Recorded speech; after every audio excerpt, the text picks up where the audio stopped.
Coach, can you evaluate where you are with the linebackers today and compared to where you started this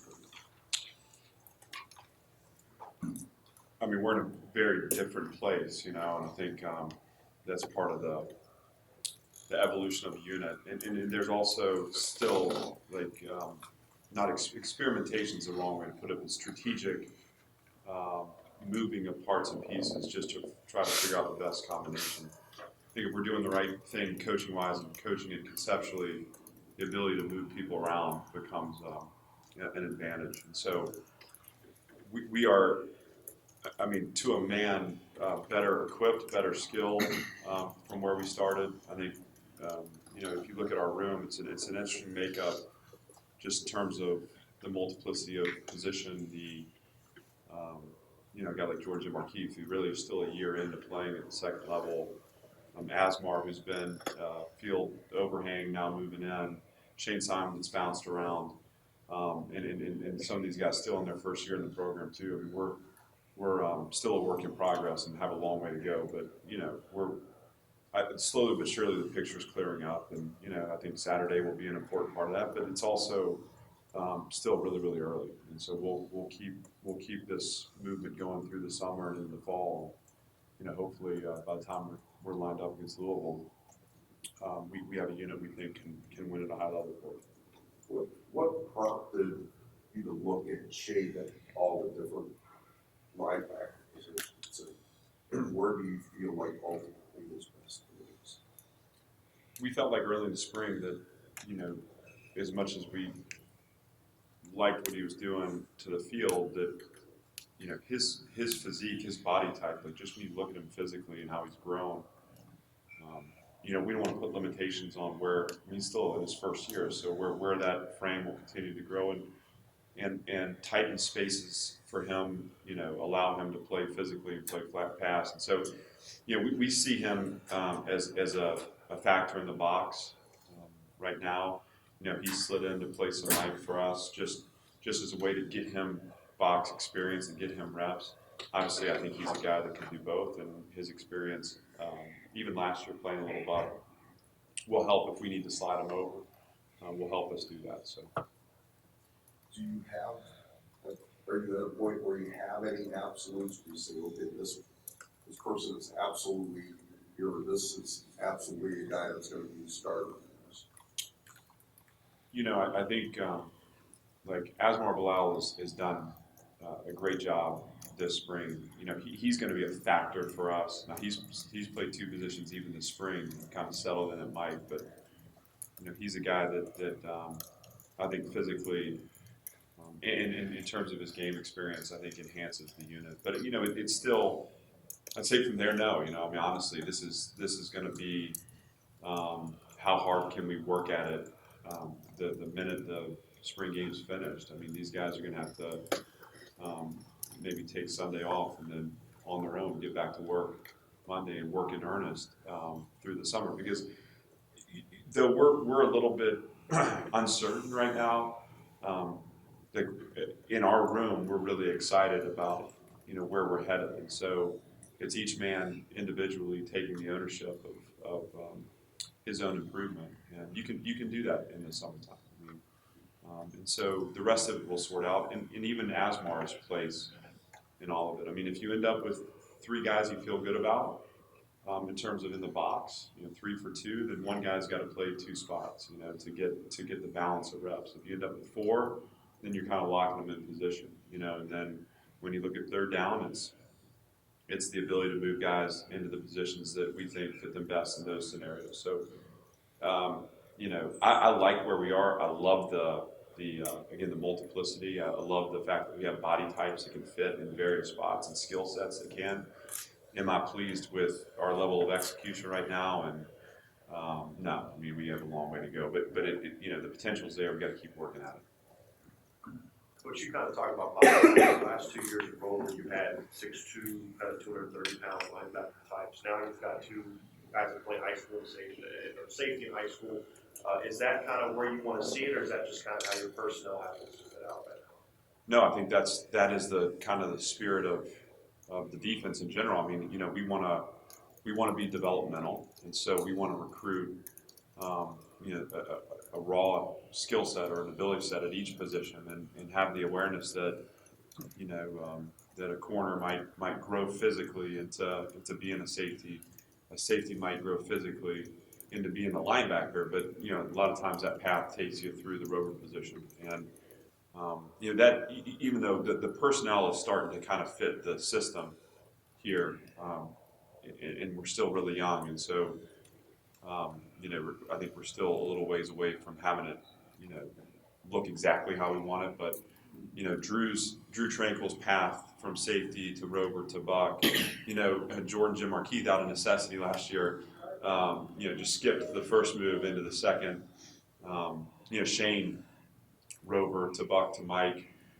But the way offense is played now, there's not a position that's not required to play in space. And so when you start looking at the game with two removed into the boundary, you know, your buck is playing rover just in confined spaces. When you start looking at the game with trips to the field and the Mike removes, he's just playing in space, just a little bit tighter quarters than the buck or the rover. And so there really is just this crossover skill set. The rover being the one that is put in the most challenging positions athletically. And so having a safety body that moves down, I think really enhances your ability to do things with that position. Jeremiah, we've seen a lot of flash plays from him. Obviously, the speed is obvious. Where is he as far as developing some of the other traits, block destruction, making reads, hold inside, you know, With all these guys that are like, you know, Jeremiah played like safety and receiver and wildcat quarterback, and at times they would blitz him from the safety position and move him around. I mean, you know, there's a skill set, and then part of being developmental is you kind of handed this block of clay, and you gotta really work to mold it. And so this spring, you know, he's gone from just like trying to survive schematically and just everything being focused on, can I get a line right and make the right call, to, you know, showing some consistency that way, and now really tightening down on his second level skill set, like you said, block destruction, tackling, and even through the spring. I mean, early on, I think he missed a couple tackles. He's an incredible athlete, so you don't worry about that with him. But it's being in those positions and having exposure, you know, to fitting the B gap at times or to tackling, you know, a screen on the perimeter. The more he does it, the more he adapts to it. So. You know, he's gradually improved. I'm excited for where he's headed. And I think, you know, once we get through the spring, we have to reset with him and just, and again, you use the time between now and the fall to really kind of drill down on the learning. You mentioned you're starting to get your personnel a lot closer to fitting the system, and so in that instance, you have some inexperience maybe that second level, but there's some ability there. Defensive tackle wise, you've got a sort of a guy that's still a freshman, and Jason, and then obviously Jacob Lacey. Where are they in their development as far as big guys can kind of come in next year, be in that rotation, and be second level playmakers for you? Second level meaning second group on the field, not second level. Yep, and as we've demonstrated, I mean, that second wave of the line is so important in how we, you know, rotate those guys. You know, Jason and Jacob both have like a skill set that gets you really excited, and I think particularly with Jacob, you know, everything is new to him right now, and so, you know, if you think about being an early enrollee freshman, and you think about the changes that you go through in terms of being dropped into a college campus, living on your own for the first time, being away from home, you know, you're dropped into winter training, which is the hardest cycle of the year, you know, in terms of just the intensity and the weights, and you know, and then you're into spring ball, which is going to be 15 of the hardest practices you've ever had in your life. Inevitably, you're going to hit walls in there, and development will slow. And I think any time that you're talking about spring, it's dangerous to make judgments day to day. You know, you really have to have a mind for the fact that that line towards success is going to go up and down. And when Jacob goes out and has a great day, you know, our job is to pull him back down to the line. And he's when he feels like he's swallowed up in school and, you know, physically beat up, then we got to pick him up back to the line. And so, excited about both those guys. You know, Jason, I think, you know, being that he's going to enter his second year, you know, he's really going to need to show a consistency and ability to push for some prime, you know, opportunities in terms of play. And then Jacob, I think, you know, we're excited about where he is. You know, I'm sure he's anxious to kind of reset after spring and kind of catch his breath. And then, you know, again, it's pushing him through the summer and seeing where he ends up in the fall. Both guys have a chance to be impact players for us. And you mentioned obviously young guys kind of learning the position. You moved Houston from safety back to corner. He started the corner last year and then moved. Where is he as far as becoming more of a consistent player in that position? Houston has things that he's really good at as a corner, and things that, you know, he's still getting a feel for. And, you know, part of our, you know, experience in spring is we go against, you know, a really good quarterback and some really talented receivers. And so, you know, I think he's still learning physically, you know, how he presses, how he plays off man, what his transition points need, when is that cushion broken, how do I more effectively transition, you know, from a pedal to a turn position. You know, those are the finer points that I think at times, you know, don't always come naturally, that have to be learned. And sometimes as a corner, those are learned by the ball going over your head. And that's part of life. And, you know, we can't, like, for me, you know, for me to yell at Houston for a deep ball is like me being a fan. You know, like, I need to give him the information he can use. And as coaches, we have to give him the information he can use to learn and develop from the snap to snap. But, you know, from a strength and power and speed standpoint, he has it. You know, certain things, certain techniques we're deploying for him, he does really, really well. He's a great tackler. I mean, he's had some, you know, force positions on tight end surfaces where he's looked really, really clean and as good as we've had. And I think for him, it's getting comfortable in the techniques and repetition at some of the things that are a little more challenging for him. But the potential's there. Clark, getting back to the Rovers, and Musa Koromoa and Moala, do you feel like you have the two guys that you're going to move forward with, or could there still be some experimentation? I know Kaiser is a guy that I think you project there. Yep. But I mean, are you comfortable if those are the two guys you can move forward with?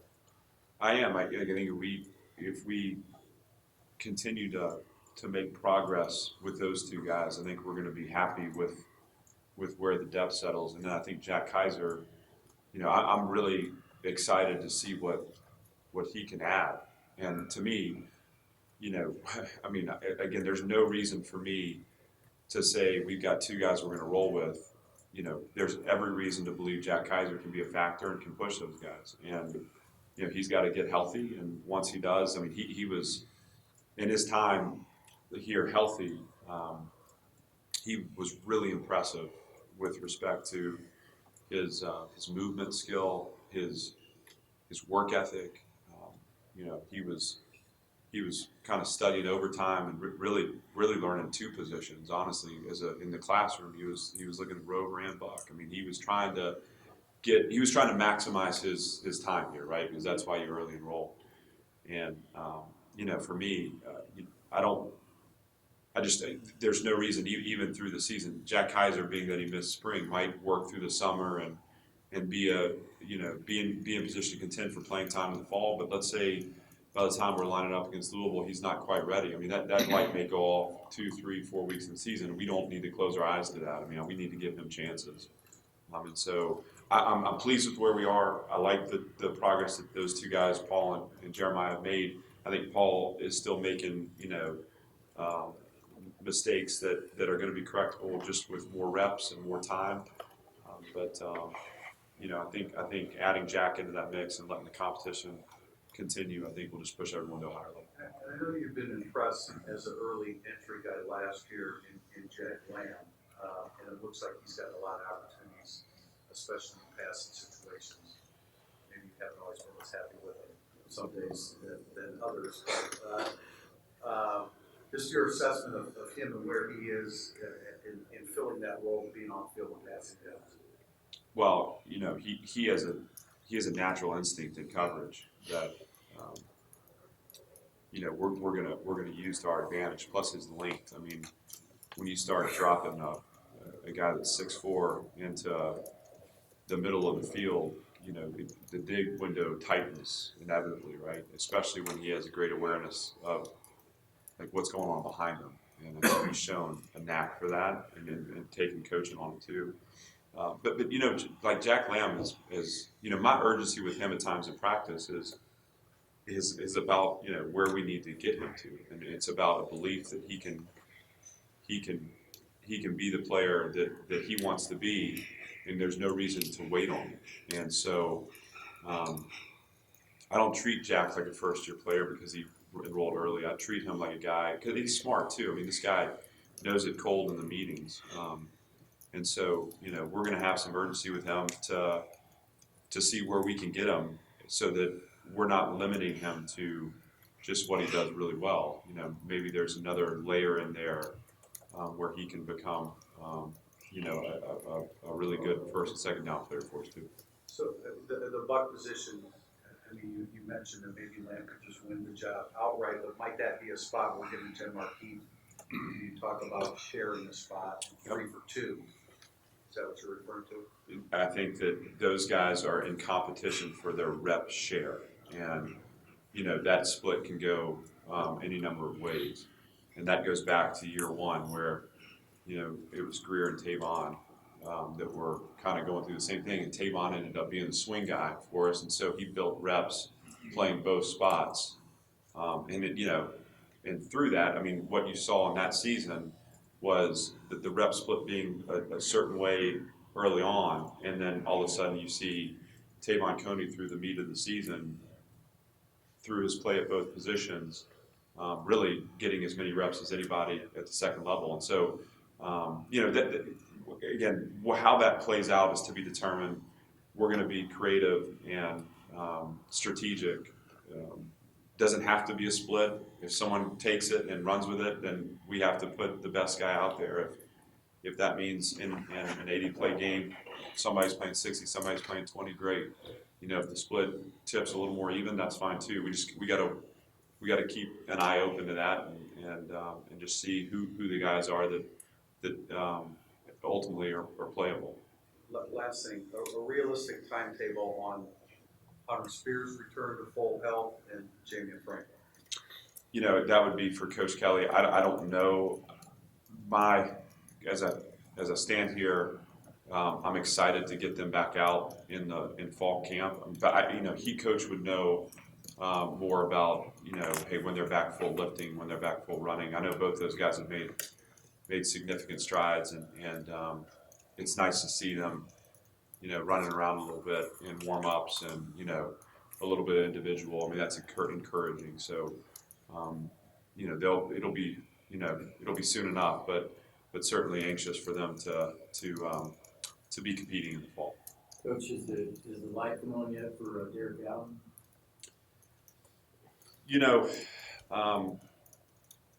I don't hesitate because it hasn't. I think when you say the light comes on, you're living in a world where it's either on or it's off, and we know that light flickers a bunch. It was just with every young player, and so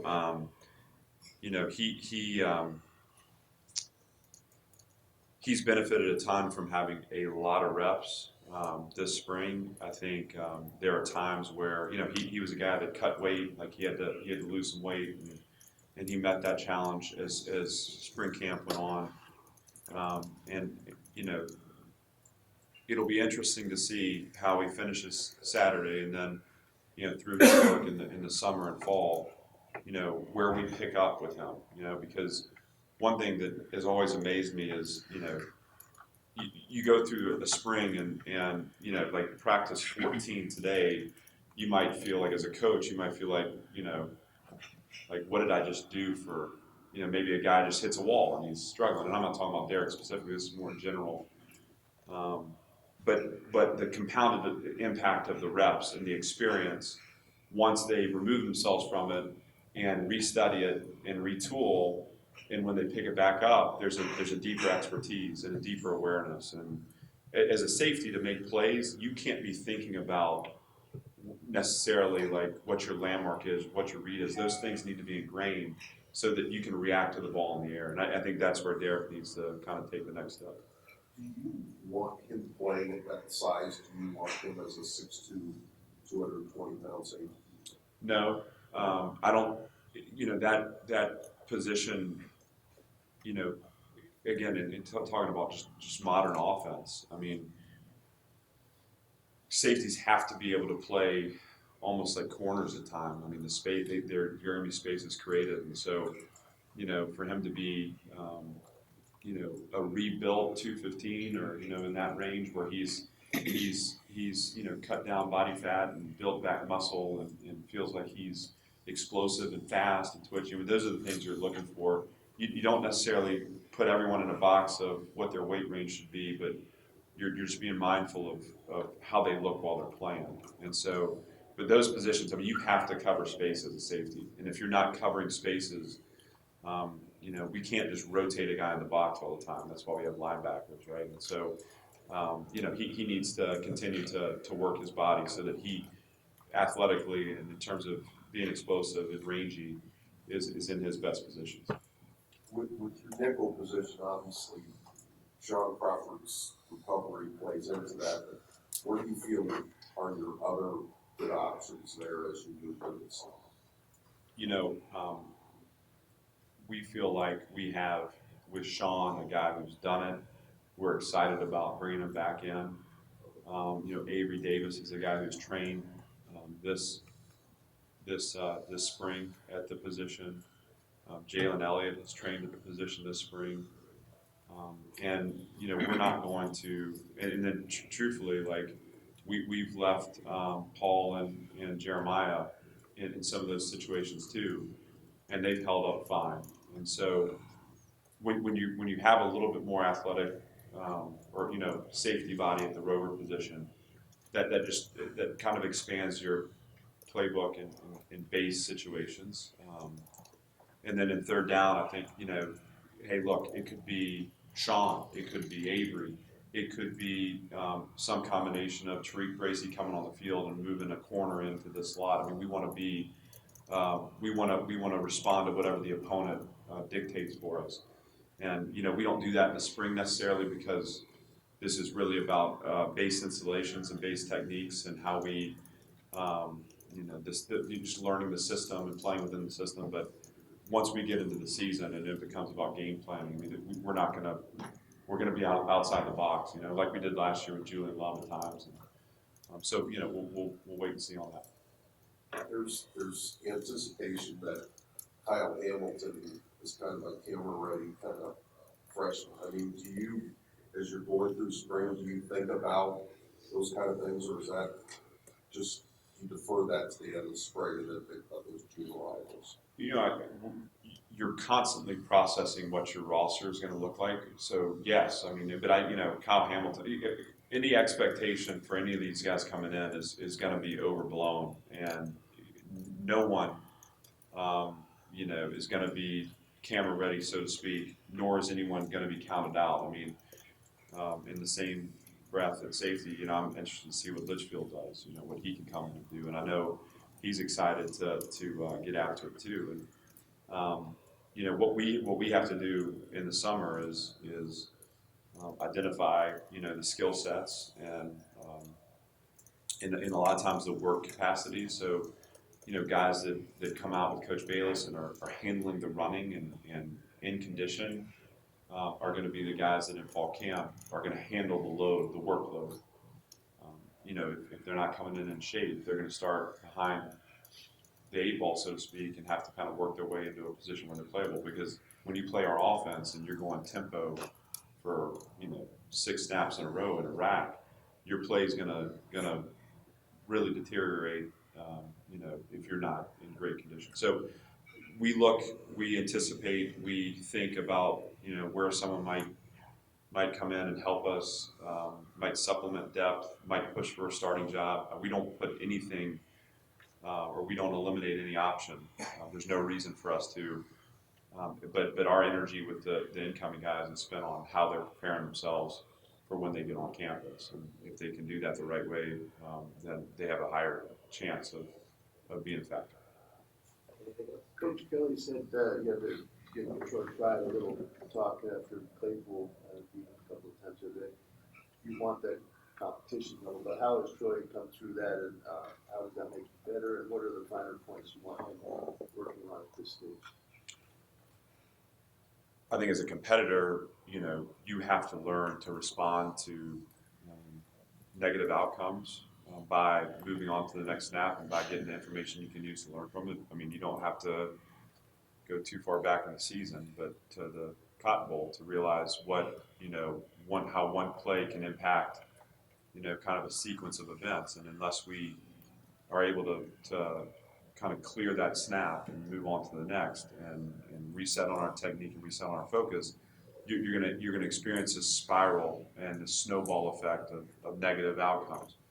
And so, I want Troy to experience what it is to get beat, and he is in a battle every day with Chase Claypool. I mean, it's honestly it's a fun thing to look at, but he can't be so outcome oriented that he's not, and then not to be cliche, but he's not staying within his process. All right, so part of that is how I respond to a positive outcome or a negative outcome, but another part of that is, again, where did if I did not get the result I wanted, where did I falter within the play from a technical standpoint or a fundamental standpoint? And that's where, as coaches, we can assist these guys. I mean, I can't. Troy's got speed that everyone wants. And God gifted him that. What we can help Troy with was where his eyes were, how he displaced the route laterally, or how he gets into a fit position with it late. And so his ability to isolate the result and focus on the feedback, I think, is going to be an important part of his progression. I'm excited about Troy. I think Troy has a chance to be an elite corner, and I really love where he is from a mentality right now. I think he's setting a course for, a really good fall camp and a great year. Coach, I just have a quick question about your edge. You obviously have 4 and 5 guys actually who come back and play a lot of football in that senior class, and you've got 3 other guys in Donnell and Obi and Justin haven't played as much. What have you seen from those young guys, the skill set, the development that they've shown? Well, we have the luxury there of the experience depth, and so they have the freedom to make mistakes, and it's not as big of a deal because we know, again, this is just a part of a line of progression. I think Obi, all those guys, Justin, Nana, I mean, they've all shown flashes at times, and obviously, Obi being new to the position, Nana being new to college, and Justin still being in his first year. I mean, you're giving those guys, room to make mistakes, room to grow physically, but all of them have shown flashes. And then when you talk about the guys that have the experience, Ade, Jameer, and obviously the Dalens and Julian and Khalid, they have great mentorship in that room. They have great peer leadership, and so I think that's been the really cool thing to see for me is in that room, just how those older guys have taken ownership of the depth chart and really pulled those young guys along. It's been fun. Coach, just what will be the biggest thing that you're looking to see on Saturday? Oh gosh, let's get out of it healthy. And the spring game last year was my worst day of, other than the Cotton Bowl, my first year, because I didn't understand. Everything was so. Look, in some ways, I'm no different than a player, right? I want results, and it's hard to stay in the process sometimes. But I want to see guys go out and have fun. I want to see that. I want to see guys go out and play fast. I'd like to see good tackling from our young players, and I think that I'm not assuming that, and so I'm hopeful for it. We've worked at it, but we're gonna Saturday's just gonna be a bar for us, and it's not the final sentence. It's hey, this is where we are, April 13th, and it'll show us the ground we need to cover before we play Louisville. And other than that, hopefully we have fun, we stay healthy, we compete, play hard, and when the offense has a good rep and a good result, that we reset and stay in that competitive loop. And if we can do that, I mean, the outcome of the spring game is probably the most meaningless thing that we experience. So I'm not too hung up on that part of it.